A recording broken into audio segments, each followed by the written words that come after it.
एक बार एक छोटा सा बच्चा पास में ही खड़े एक पेड़ के पास जाता और हमेशा उसकी टहनियों के साथ खेलता था। बहुत खुश रहता था, कभी टहनियों पर झूलता, कभी फल तोड़ता। इस प्रकार से वो उस पेड़ के पास जाकर काफ़ी खुश रहता था और वो पेड़ भी उसके साथ मस्ती करके काफ़ी खुश था। लेकिन एक दिन अचानक से क्या हुआ कि वो बच्चा पेड़ के पास खेलने नहीं आया।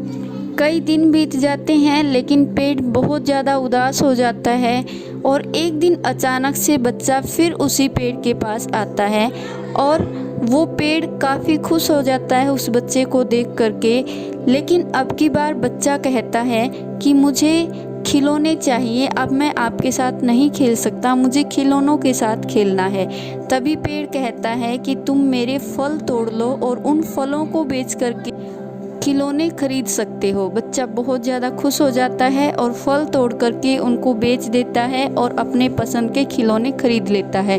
उसके बाद से बच्चा फिर से गायब हो जाता है और कई दिन बीत जाते हैं लेकिन वो बच्चा दिखाई नहीं देता। इस प्रकार से कई दिनों के बाद वह दोबारा से उस पेड़ के पास आता है, लेकिन इस बार वो जवान हो गया था और उसने पेड़ से कहा कि इस बार मुझे खिलौनों की ज़रूरत नहीं है, मुझे पैसों की ज़रूरत है, क्योंकि मुझे पैसे लेकर के घर बनाना है।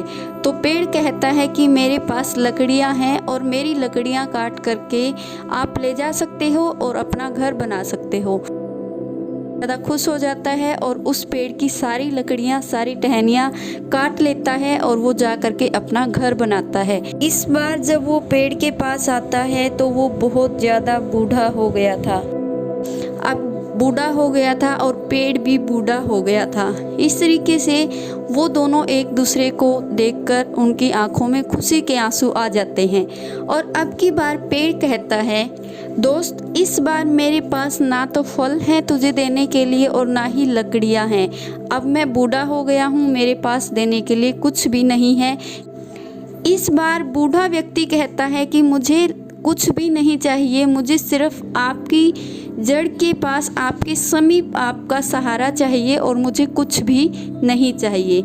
इस प्रकार से बूढ़ा आदमी और जो पेड़ हैं वो दोनों वहीं पर बड़े ही खुशी के साथ जीवन बिताते हैं। दोस्तों, इस कहानी में स्पष्ट दिखाया गया है कि किस प्रकार से माँ बाप अपने बच्चों के लिए क्या क्या नहीं करते। बचपन में उनको खिलौने दिलाते हैं, बाद में बड़े होने के बाद उनको पढ़ा लिखा करके उनको नौकरी के लिए तैयार करते हैं और धीरे धीरे जब बड़े हो जाते हैं, बूढ़े हो जाते हैं, उनको कुछ नहीं चाहिए होता, उनके पास कुछ भी देने के लिए नहीं होता, सिर्फ़ और सिर्फ उनको सहायता यानी कि उनको प्यार चाहिए, उनको सहारा चाहिए और इसके अलावा और कुछ नहीं चाहिए। उस पेड़ की तरह उन बूढ़े माँ बाप के पास भी कुछ नहीं होता देने के लिए। लेकिन फिर भी बहुत सारे लोग अपने बूढ़े माँ बाप को छोड़ करके चले जाते हैं, पैसों के लालच में आकर के या किसी और कारण से। दोस्तों, हमें कभी भी उन पेड़ रूपी माता पिता को बुढ़ापे में अकेला नहीं छोड़ना चाहिए, जितनी हो सके उनकी सेवा करनी चाहिए और जो हम सहारा उनको दे सकते हैं वो सहारा हमें उनको ज़रूर देना चाहिए, क्योंकि उनको सिर्फ़ और सिर्फ प्यार के सिवाय कुछ नहीं चाहिए होता।